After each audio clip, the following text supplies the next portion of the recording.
Bir daha onlara bakalım. Senden ricam. Bu kesici alma. Evet. Alalım.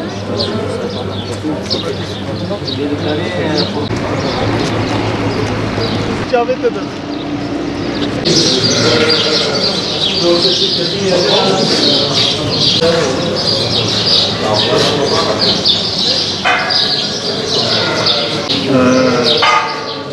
Onlar da sevdiği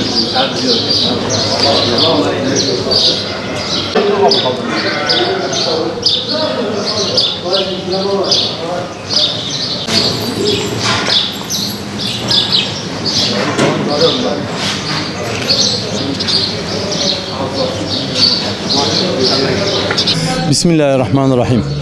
Batman Umut Kervanı olarak bir Kurban Bayramı'nda kurban alım, kesim, dağıtım işlemleri için Umut Kervanı ailesi olarak çalışmalarımıza başladık. Bugün kurban vekaleti veren hayırseverlerimizin kurbanlarını kesmeye başladık. Çalışmalarımız devam ediyor. Kurban etlerimizi de bugün dinlendirerek yarın kesim, paketleme ve dağıtım işlemlerine başlayacağız inşallah. Umut Kervanı ailesi olarak hem yurt içinde hem yurt dışında kurban çalışmalarımız devam etmektedir. Üye ve gönüllerimiz şu anda Afrika'nın birçok ülkesinde, Asya'nın birçok ülkesinde, Afganistan, Yemen gibi ülkelerde kurban faaliyetlerini sürdürmektedirler. Özellikle Filistin, Gazze'de de kurban kesimimiz gerçekleşecek.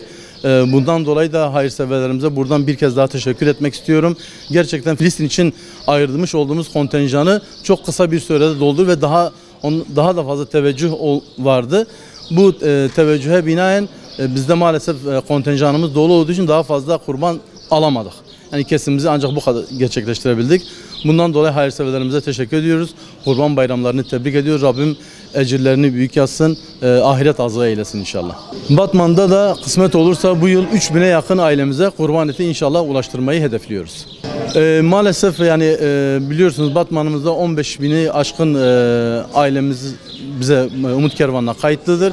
Biz ancak bu 3000'e yakın bir ailemize ancak kurban eti ulaştırabileceğiz. Hayırseverlerimize buradan çağrımızdır. Eğer imkanları varsa bu hayra ortak olsunlar. Umut Kervanı'na vekalet yoluyla bizlere yarın ikindi vaktine kadar da kurban vekaletlerini ulaştırabilirler. Allah razı olsun.